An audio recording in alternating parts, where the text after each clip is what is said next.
Bienvenidos a la Iglesia Adventista de Villa Martelli. Este evento tiene dos partes. La primera, alabanzas.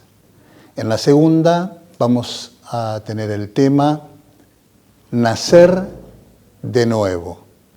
Espero que sea de bendición para todos ustedes.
Desierto,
Jesús ha de resucitar, los cuales querrás aquel día encontrar.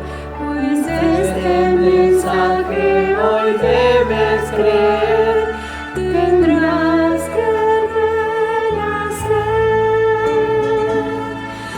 tendrás que renacer, tendrás que renacer. Desierto, desierto te digo a ti, tendrás que renacer.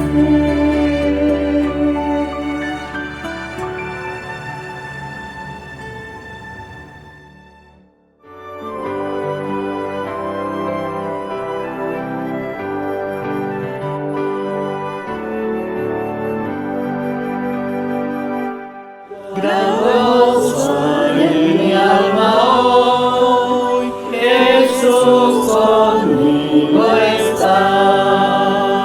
Contento con su amor estoy, su dulce paz me da.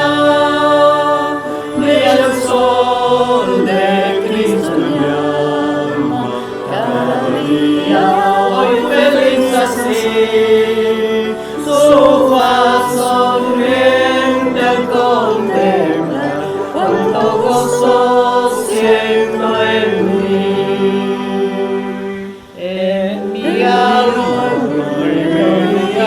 hoy canciones a mi rey. Feliz y en Cristo soy y salvo por la fe. Brilla el sol de Cristo en mi alma, cada día hoy feliz así. Su faz sonriente al contemplar, cuánto gozo siento en mí. Paz plena tengo en mi alma hoy, pues Cristo me salvó. Mis hierros que cantar, Jesús me libertó. Brilla el sol de Cristo en mi alma, cada día hoy feliz así. Su faz sonriente al contemplar, cuánto gozo siento en mí. En mi alma reina gratitud y ores a Jesús. En su presencia y virtud hay gozo en su luz. Brilla el sol de Cristo en mi alma, cada día hoy feliz así. Su faz sonriente al contemplar, cuánto gozo siento en mí. Una mujer de Ramón Ángel Jara. Hay una mujer que tiene algo de Dios por la inmensidad de su amor y mucho de ángel por la incansable solicitud de sus cuidados. Una mujer que siendo joven tiene la reflexión de una anciana y en la vejez trabaja con el vigor de la juventud. Una mujer que si es ignorante descubre los secretos de la vida con más acierto que un sabio, y si es instruida se acomoda a la simplicidad de los niños. Una mujer que siendo pobre se satisface con la felicidad de los que ama, y siendo rica daría con gusto su tesoro por no sufrir en su corazón la herida de la ingratitud.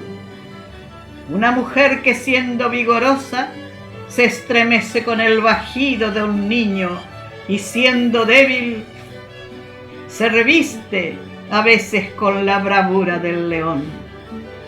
Una mujer que mientras vive no la sabemos estimar, porque a su lado todos los dolores se olvidan. Pero después de muerta, daríamos todo lo que somos y todo lo que tenemos por mirarla de nuevo un solo instante, por recibir de ella un solo abrazo, por escuchar un solo acento de sus labios. De esa mujer no me exijáis el nombre, si no queréis que empape de lágrimas vuestro álbum, porque yo la vi pasar en mi camino. Cuando crezcan vuestros hijos, leedles estas páginas, y ellos, cubriendo de besos vuestra frente, os dirán que un humilde viajero, en pago al suntuoso hospedaje recibido, ha dejado aquí para vos y para ellos un boceto del retrato de su madre. Hoy no es un sábado cualquiera. Siempre es una alegría estar con ustedes porque soy de Villa Martelli, aunque no vengo, soy por proximidad, por cercanía, me tocaría acá, ¿no? Con los médicos del PAMI te mandan al de proximidad, al que está más cerca de tu domicilio. Esta es la iglesia más cerca a mi domicilio, así que me toca acá, aunque soy miembro de otra. Un hombre llegó de noche a Jesús.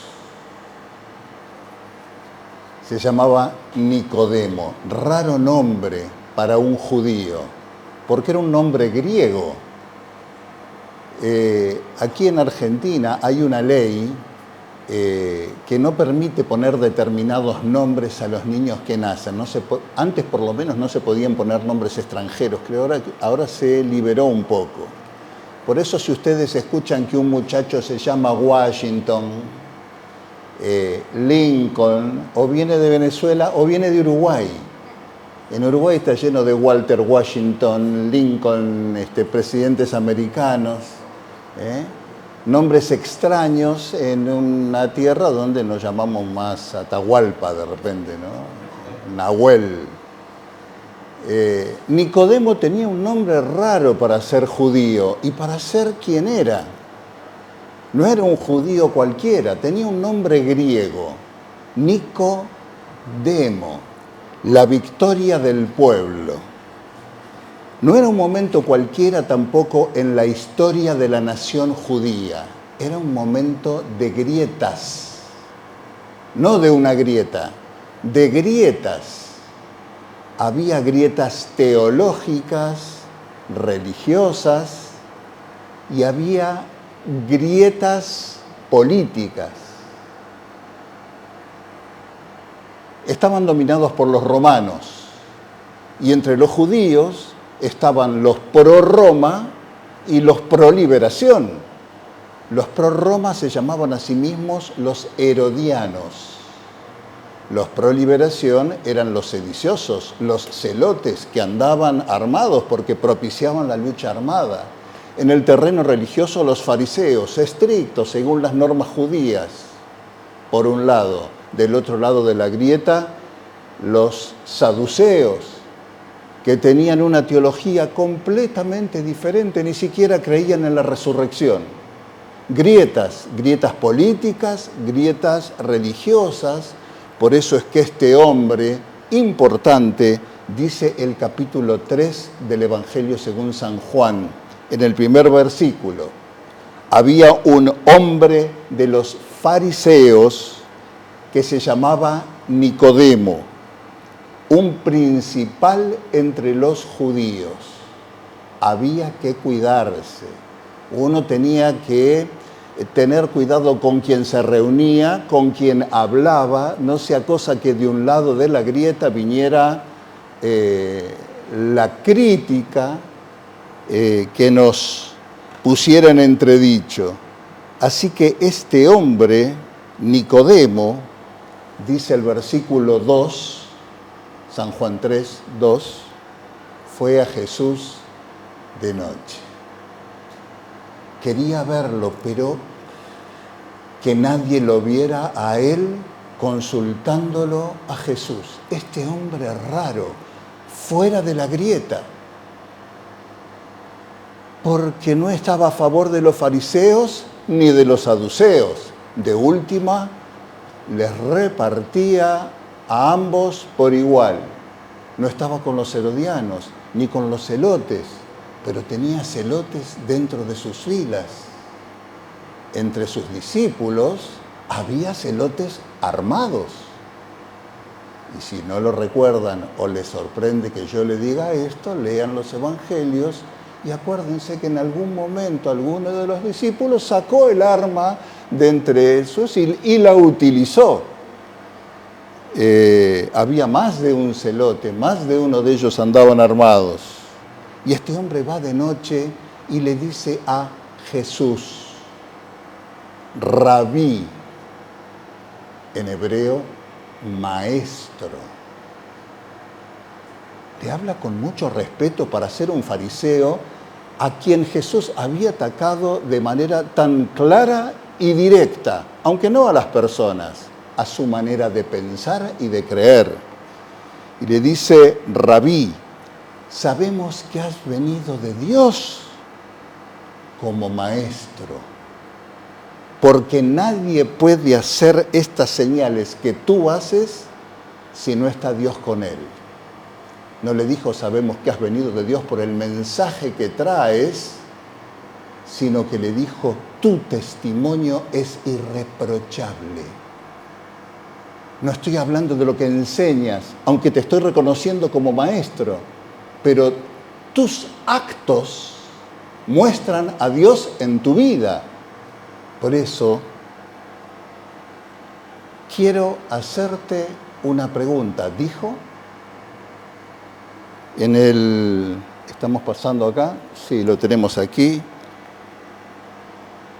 En el siguiente versículo, el versículo 3, dice, le respondió Jesús.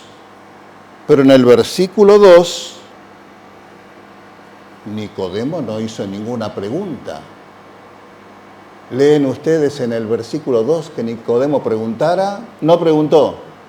Pero el versículo siguiente, Jesús le respondió.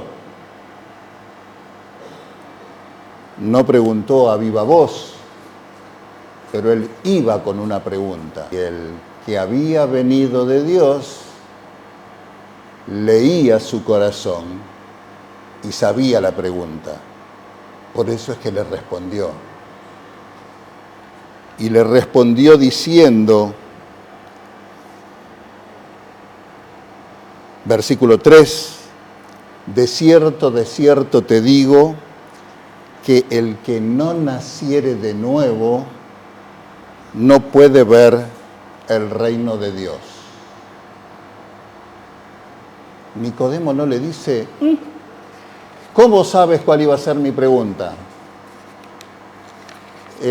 No es eso lo que te iba a preguntar. ¿Por qué me respondes con esta frase? Nicodemo reacciona a la respuesta de Jesús diciendo, ¿cómo puede un hombre viejo nacer? ¿Cómo puede un hombre nacer siendo viejo? El versículo siguiente, el 4. ¿Puede acaso entrar por segunda vez en el vientre de su madre y nacer? Los comentadores, los predicadores sobre este versículo generalmente se la han agarrado con Nicodemo, diciendo que fue irónico, que se hizo el sonso, que le entendió perfectamente lo que Jesús quería decirle, pero quiso salir por la tangente. Yo no creo eso.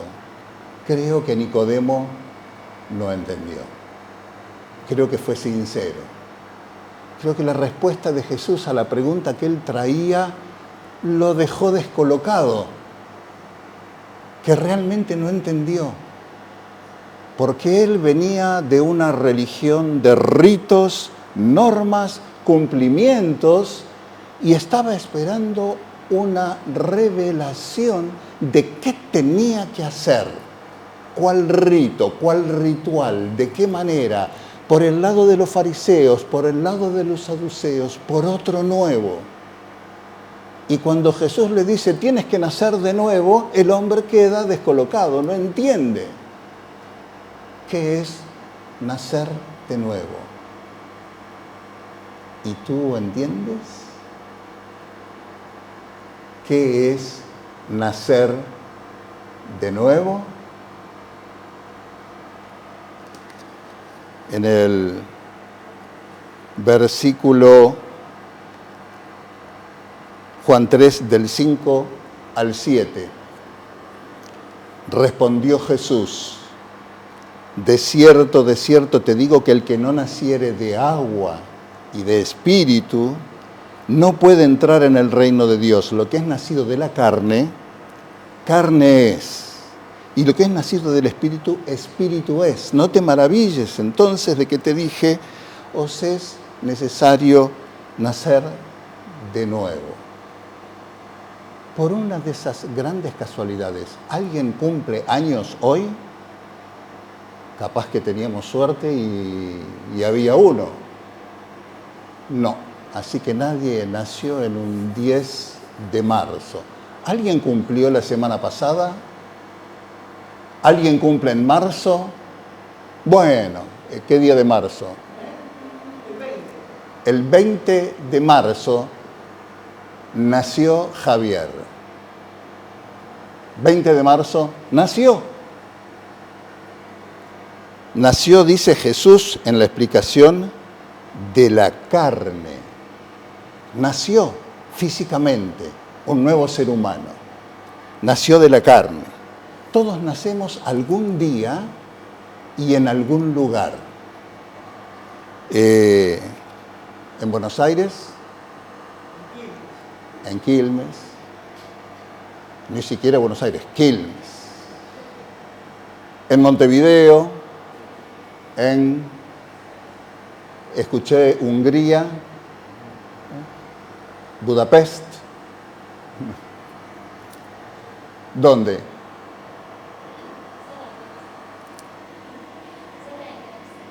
No entiendo bien y aunque entendiera no lo podría pronunciar. Sara Ersen. Todos nacemos un día, en un lugar, en un país, nacemos de la carne. Jesús dijo que hay un nacimiento que es de la carne. Y quiero decirle que en Hungría, en Buenos Aires, en Argentina, en Uruguay, todos nacemos en el reino de Satanás, porque este mundo ha pasado a ser su reino. Jesús lo reconoció, Jesús lo llamó el príncipe de este mundo. Así que todos hemos nacido en territorio del enemigo, de la carne. Hemos nacido en territorio enemigo. Él es el príncipe de este mundo. Pero queremos, como Nicodemo, formar parte del reino de Dios. No queremos ser ciudadanos de este mundo, queremos formar parte del reino del Todopoderoso, queremos la vida eterna. Por eso Nicodemo pregunta, versículo 9, respondió Jesús y le dijo, respondió Nicodemo y le dijo, ¿cómo puede hacerse esto? ¿Cómo? Nacer de nuevo. Pero, ¿cómo? ¿Cómo puede hacerse esto? Y respondiendo Jesús le dijo, ¿eres tú maestro de Israel y no sabes esto? Tú eres maestro en Israel y no sabes la base, la clave, lo más sencillo y más simple.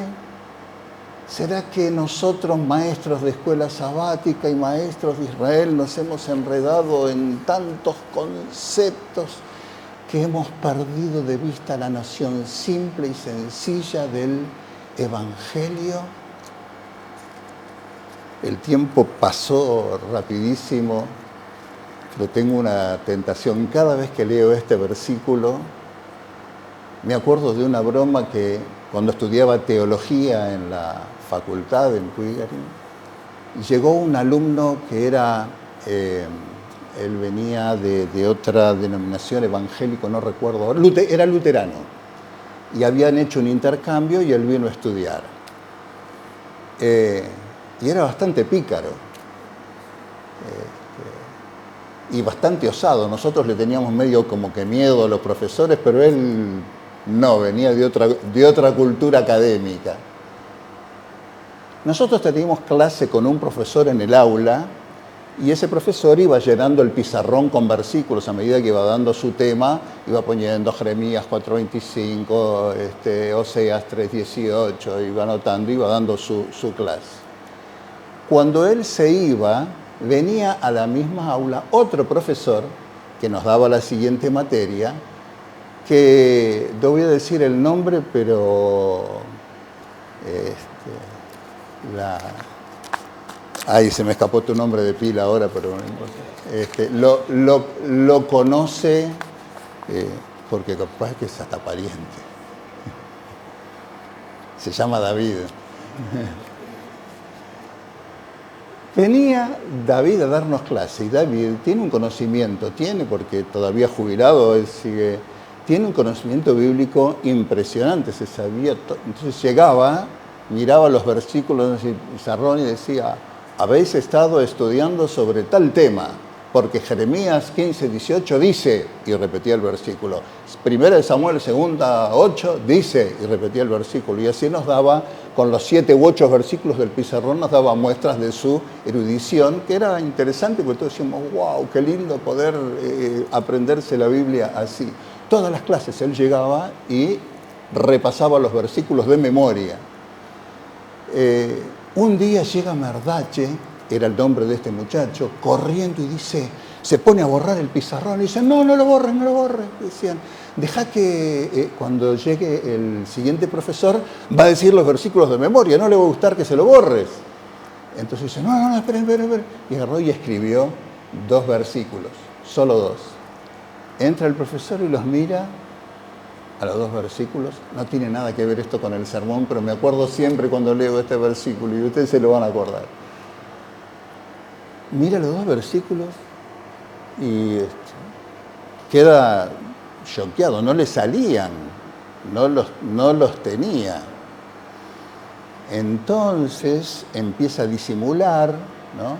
Hace como que está pasando lista, agarra la Biblia, empieza a pasar unas hojas y sigue disimulando, miraba el pizarrón y disimulaba, agarra la Biblia, pasa de nuevo las hojas.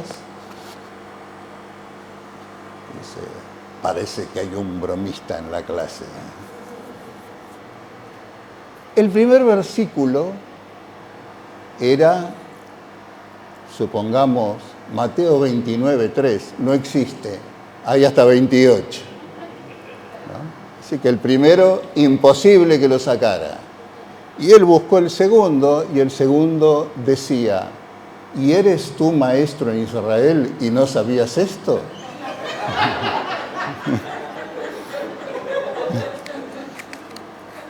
Cada vez que leo este versículo, no puedo, me quedó incrustado ahí en esa vivencia. Y tú eres cristiano y creyente y no sabías esto. Y tú que eres adventista de toda la vida y no sabías esto. Y tú que hace poco que eres adventista y te has convencido, ¿no sabías esto o lo sabes? ¿Sabes qué significa nacer de nuevo? Jesús dio una respuesta sencilla y brillante y termina su respuesta diciendo, de tal manera amó Dios al mundo, que dio a su Hijo único para que todo aquel que en Él cree no se pierda, mas tenga vida eterna. Pero vamos a leer la respuesta en otros lugares. ¿Por qué tenemos dificultad en entender ese concepto? Porque nacimos de la carne y tenemos una identidad y nos hemos acostumbrado a vivir entre dos identidades, de dos señores. Tenemos o vivimos con doble nacionalidad. Mi hijo mayor hace unas semanas me llamó por teléfono desde Vancouver, en Canadá, donde él está viviendo, contento, mostrándome el pasaporte canadiense. Se nacionalizó. Ahora tiene documento argentino de donde nació, pasaporte uruguayo, porque por ser su padre uruguayo, él sacó la nacionalidad uruguaya y el pasaporte, tiene las dos nacionalidades y ahora le sumó la canadiense, tiene 3. Nació en un lado, consiguió la otra y ahora tiene la tercera. 3 nacionalidades. Pero Jesús dijo que no se pueden tener más de 2, no se pueden tener ni siquiera 2 señores. Se tiene uno o se tiene otro. Si naciste de la carne y vives según la carne, tienes una identidad. Pero si has nacido del Espíritu y vives según el Espíritu, reniegas a tu vieja identidad y tienes nuevos documentos. Eres ciudadano de otro reino, ya no perteneces más al reino de este mundo, has entrado aquí, hoy y ahora en el reino de los cielos. Mi hijo siempre, el más chico, está allá arriba, el más chico que pasó a ser el más grande, nos sacó 2 centímetros a todos. Siempre se queja de que yo cuento anécdotas de los hermanos mayores y nunca cuento anécdotas de él. Ahí va Alan.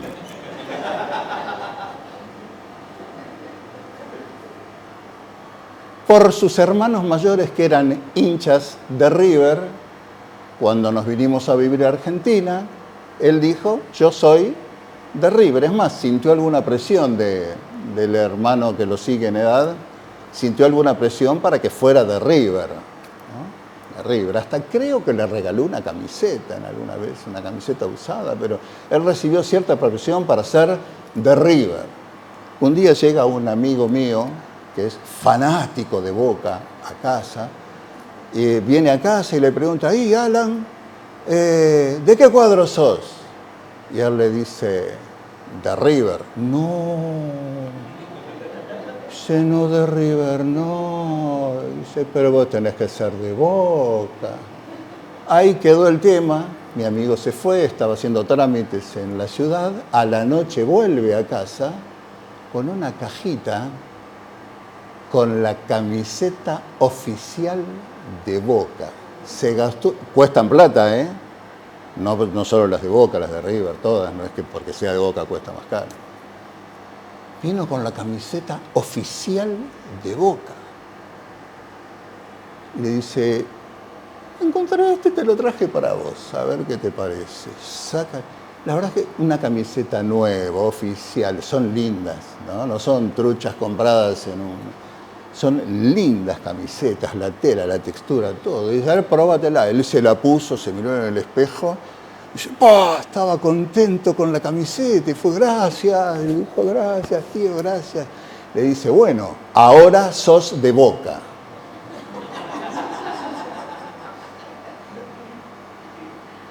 Y me mira y dice, pero ¿y qué van a decir mis hermanos? Estoy en la duda. ¿Qué soy? ¿De River? La camiseta es preciosa, qué ganas que me dan de ser de Boca, pero tengo un compromiso con River. Y ahí vivimos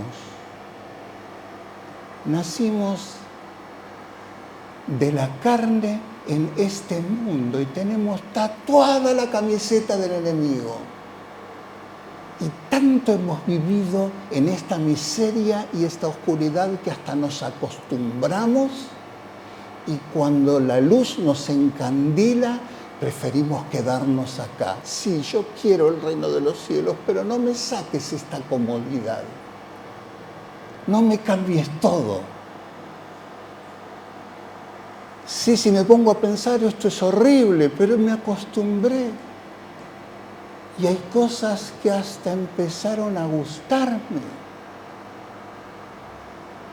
Quiero ser de Boca, pero me cuesta dejar de ser de River. O viceversa, para que nadie se ofenda. Pero no puedo ser de los dos. No puedo ser de los dos.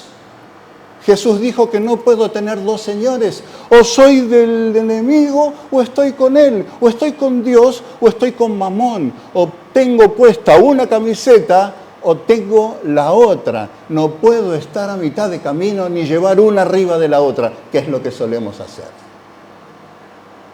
Entonces Jesús dijo, tienes que tener un nuevo pasaporte, tienes que tener una nueva camiseta, tienes que tener una nueva entidad. Lo más práctico, tienes que nacer de nuevo.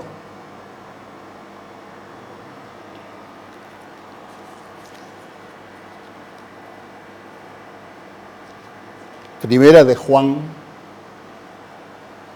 Juan, capítulo 5, lo leo despacito para darle tiempo al amigo en el fondo que busque el versículo.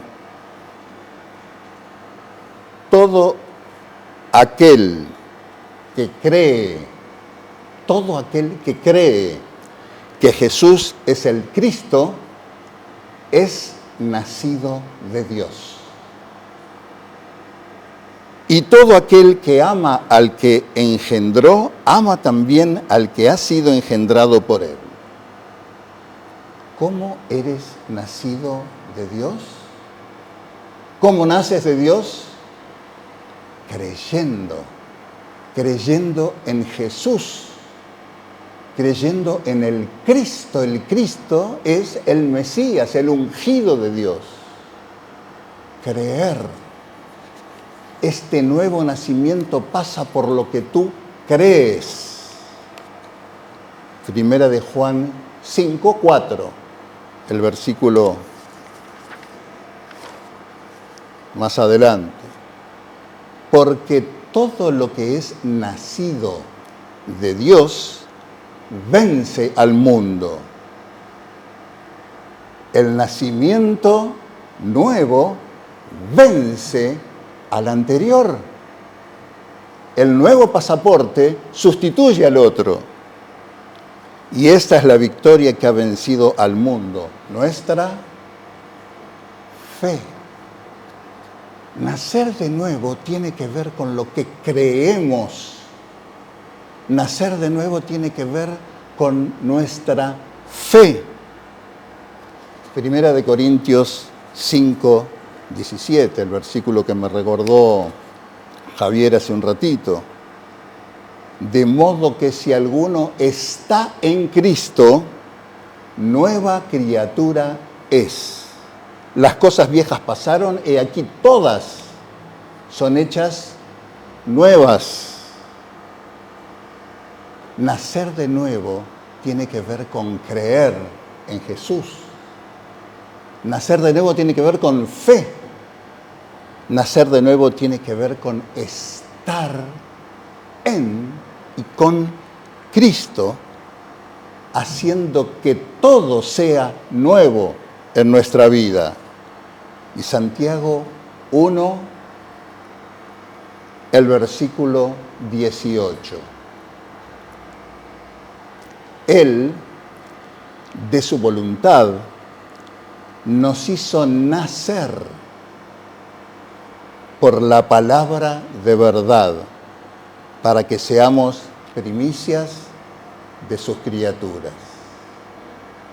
Tiene que ver con creer, tiene que ver con la fe, tiene que ver con estar en Cristo está vinculado con la palabra de verdad. No puedes nacer de nuevo si la palabra, el estudio de la palabra, es ajeno. Y el último versículo, Romanos 8, versículos 14 al 17. Porque todos los que son guiados por el Espíritu de Dios, estos son hijos de Dios. Pues no habéis recibido el espíritu de esclavitud para estar otra vez en temor, sino que habéis recibido el espíritu de adopción. El Espíritu de Dios quiere adoptarnos. Nacimos en territorio enemigo, pero Dios quiere adoptarnos, convertirnos en sus hijos por su Espíritu, por el cual clamamos Abba, Padre. El Espíritu mismo da testimonio a nuestro espíritu de que somos hijos de Dios. Y si hijos, también herederos, herederos de Dios y coherederos con Cristo, coherederos con Cristo. Hijos, porque Cristo se dignó a hermanarse con nosotros para que nosotros podamos ser llamados hijos. Y si es que padecemos juntamente con Él, para que juntamente con Él seamos glorificados. Miren, el tiempo pasó y yo tendría que estar cerrando, pero voy a abreviar otra parte y no esta, porque quiero expresar una inquietud mía y espero no molestar ni ofender a nadie que sienta o piense de modo contrario. Aquí dice Abba, Padre.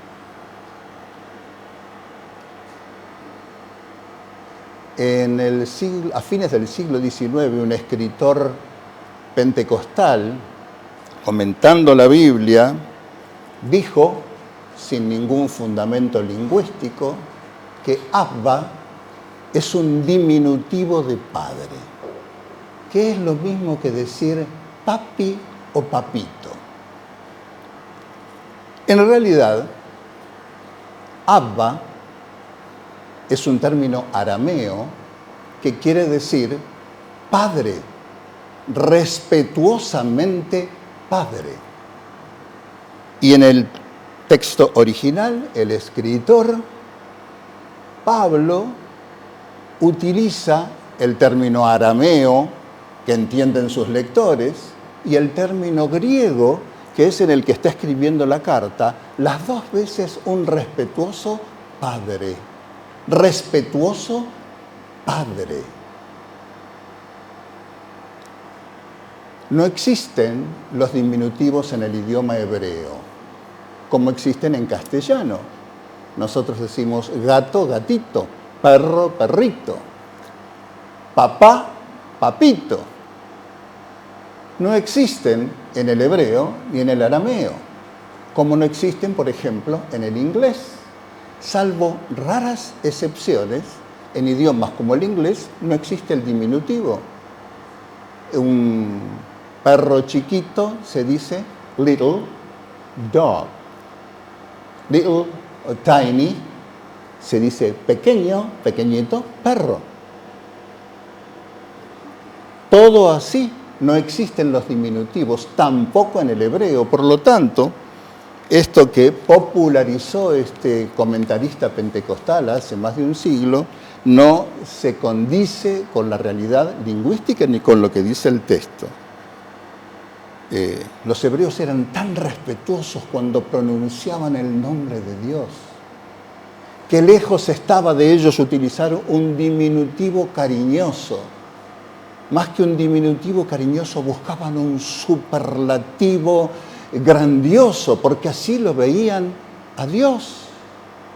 Los escribas hebreos, cuando copiaban las Sagradas Escrituras y venían escribiendo el texto común, llegaban a la palabra Dios, un nombre que ni siquiera se atrevían a pronunciar. Jehová dijo, ¿cuál es mi nombre? Yo soy el que soy es mi nombre, pero los hebreos no lo pronunciaban por respeto. No se atrevían a pronunciar el nombre de Dios, por respeto. Porque como dijo David en el Salmo 8, oh Jehová, Señor nuestro, cuán grande es tu nombre en toda la tierra. Y sigue, ¿qué es el hombre para que tengas de él memoria? ¿Quién soy yo, inmerecedor de que siquiera te acuerdes de mí? Sin embargo, me hiciste apenas poco menor que los ángeles, pero tu gloria se ve en los cielos, tu gloria se ve en las galaxias, tu gloria se ve en las estrellas. Grande eres tú. Ese era el sentimiento hebreo para con Dios. Nunca un diminutivo cariñoso. Siempre grandilocuente, respetuoso. Y cuando escribían el nombre de Dios, cambiaban la pluma y se lavaban las manos para respetar ese nombre que iban a escribir, esas 4 o 5 letras. Pero se ha popularizado el llamar a Dios. Falta que un día de estos, perdón, no quiero ser irrespetuoso, que le digamos che flaco, y algunos se lo dicen. Los ángeles en el cielo, seres que nunca han caído, seres que nunca han pecado, no osan siquiera mirarlo a los ojos, se postran ante la presencia de Dios. Seres que nunca pecaron, se postran ante su presencia y le dicen, santo, santo, santo.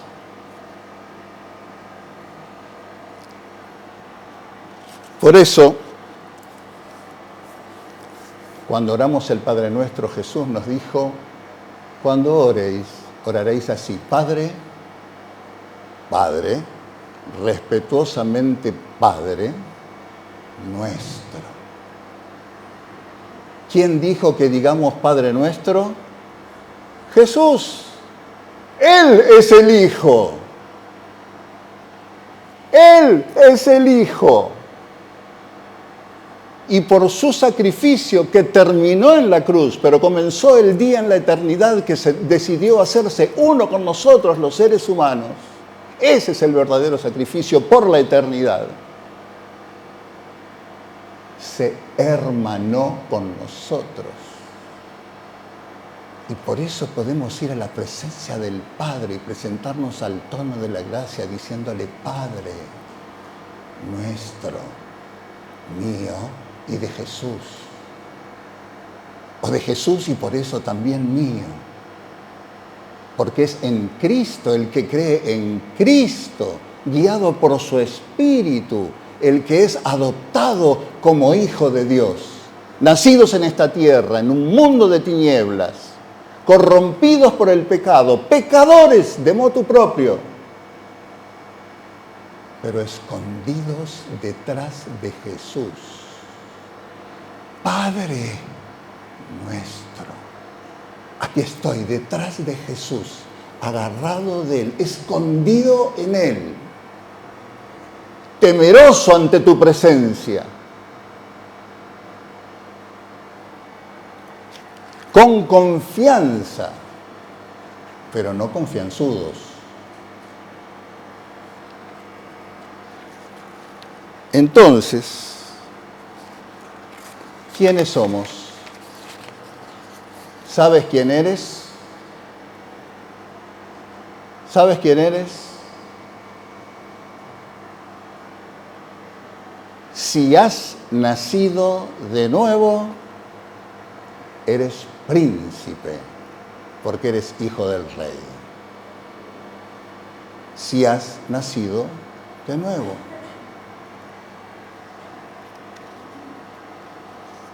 Yo ya conté, creo, lo que hoy voy a contar rapidito ahora. Y terminamos con esta anécdota. Ya lo conté, estoy seguro que sí, pero el público se renueva. Y como decía mi mamá, no me acordaba.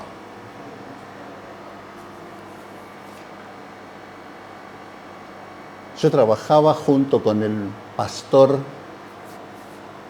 Luis Pérez, que algunos de ustedes o muchos conocerán, haciendo los cursos para dejar de fumar en la iglesia de Palermo.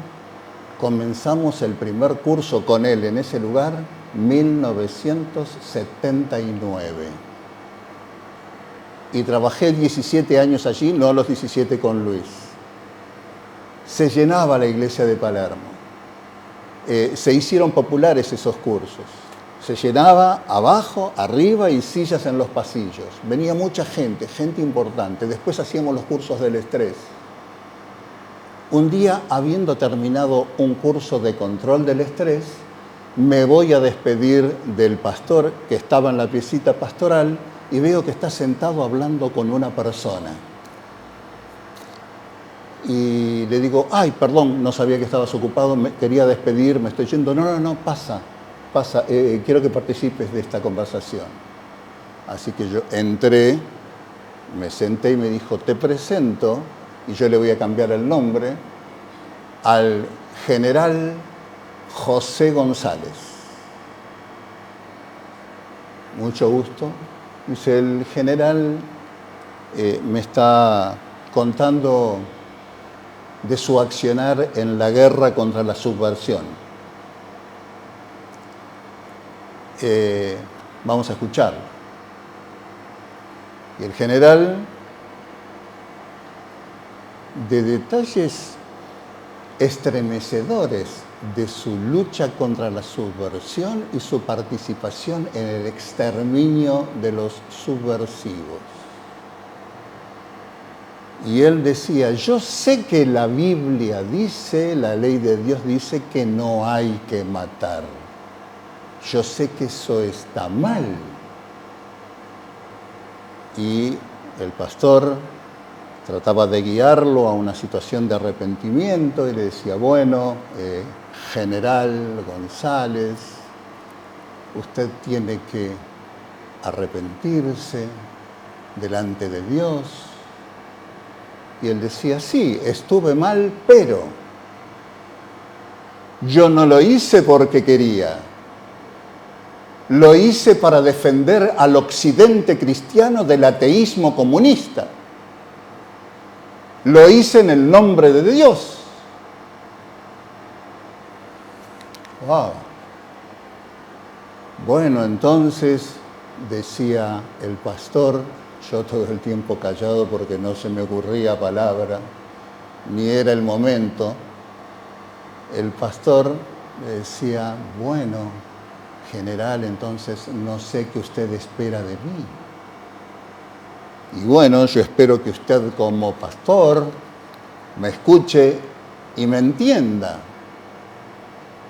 Sí, yo lo escucho, pero no lo entiendo. Sí, es claro, usted no me puede entender porque yo, claro, matar está mal. Bueno, si usted entiende que está mal, quizás tendríamos que hacer un acto de arrepentimiento. No, porque yo lo hice para defender al occidente cristiano del ateísmo comunista. En el nombre de Dios. Entramos en un loop del que no salíamos. Porque el hombre parecía que aflojaba y ya estaba a punto. Y cuando el pastor lo quería llevar a una confesión de arrepentimiento, saltaba otra vez con que no, porque yo, y repetía vez tras vez, porque yo soy general del ejército argentino en lucha en favor de la cristiandad. Y en un momento, Luis, que como buen gallego perdía la calma, se ve que se hartó. Yo también ya me quería ir, veía que el hombre no salía del loop. Y en un momento que él salta de vuelta, porque yo soy general del ejército argentino, estábamos los tres sentados. Luis, el pastor Pérez, se puso de pie violentamente. Le pegó un manotazo al general acá en el hombro, le hizo ¡pum! Y le dijo, hasta ahí siempre le había dicho General González, General González. Y le pegó un manotazo en el hombro y le dijo, mira José, tú puedes ser muy general del ejército de quien sea, pero yo soy ministro de Jehová, Jehová de los ejércitos. Él es mi comandante. Y en el nombre de mi comandante y de tu comandante te ordeno, ponte de rodillas y humíllate delante de tu Dios porque has pecado.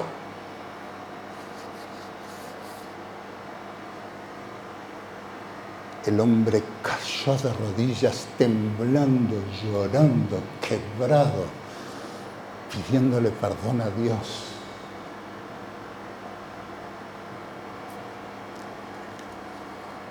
¿Sabes quién eres? Luis sabía. Luis sabía. Sabía que él era hijo de Dios. ¿Quién era su comandante? Y sabía que su comandante es el Dios del cielo, el Dios del universo, que está por encima de todos los comandantes de este mundo de tinieblas. Él sabía. Tú sabes quién eres. ¿Dónde has nacido? Solo una vez de la carne y ahora luchas porque quieres estar allá, pero un poquito acá.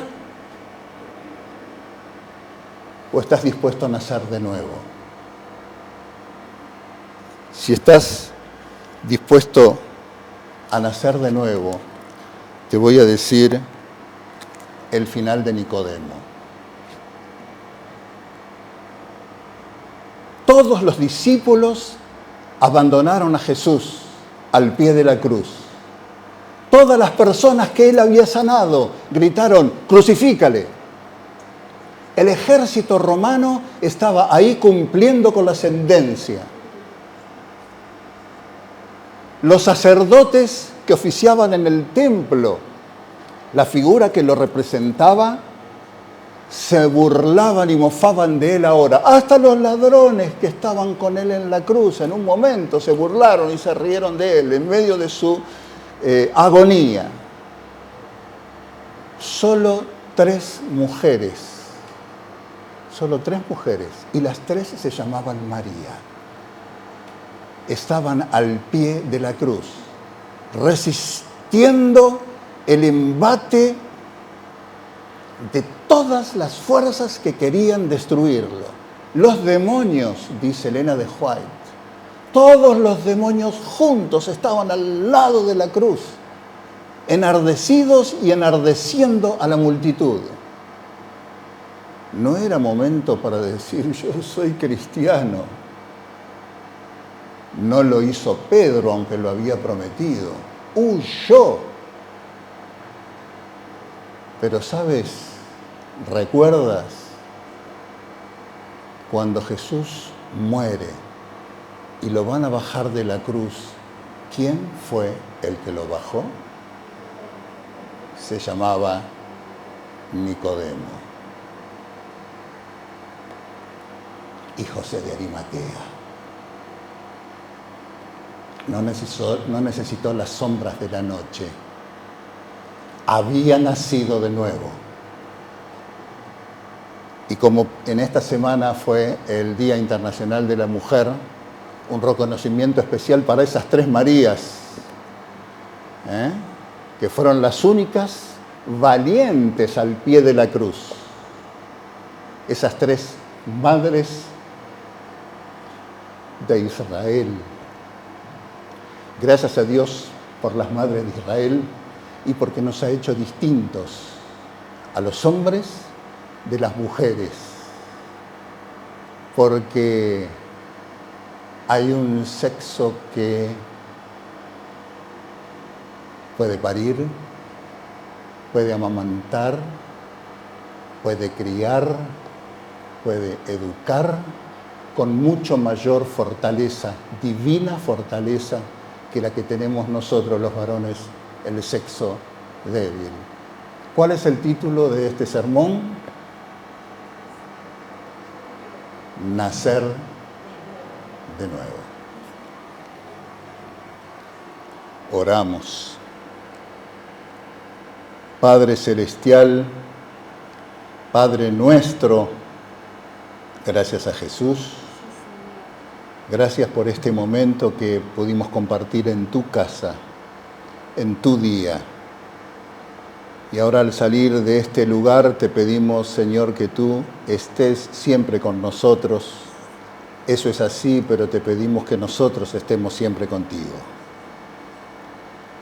Señor, que quien ha llegado hasta tu casa hoy con el corazón dolorido, salga ahora con la certeza de tu compañía, de tu protección, que tú seas un bálsamo para él en su vida. Quien está pasando por problemas y dificultades, dale sabiduría, dale entendimiento, dale tu paz. Si alguien llegó cargado por sus culpas y su pecado, dale la certeza del perdón y que salga de este lugar restituido, restaurado. Señor, haznos nacer de nuevo. No podemos entrar al vientre de nuestra madre, pero tampoco tenemos las fuerzas para dar los pasos necesarios para abandonar nuestra vida de pecado, nuestro hombre de carne, nuestro hombre de viejo, y que tú hagas en nosotros un hombre nuevo. Señor, tómanos, transfórmanos, úsanos. Sé tú en nosotros el todo en todos. Lo pedimos en el nombre de Jesús. Amén. Gracias por habernos acompañado. Si quedó alguna inquietud, algún comentario, los estamos esperando. Y también los invitamos a acompañarnos personalmente aquí en la iglesia. La dirección está en las indicaciones allí del YouTube. Muchísimas gracias, que Dios los bendiga.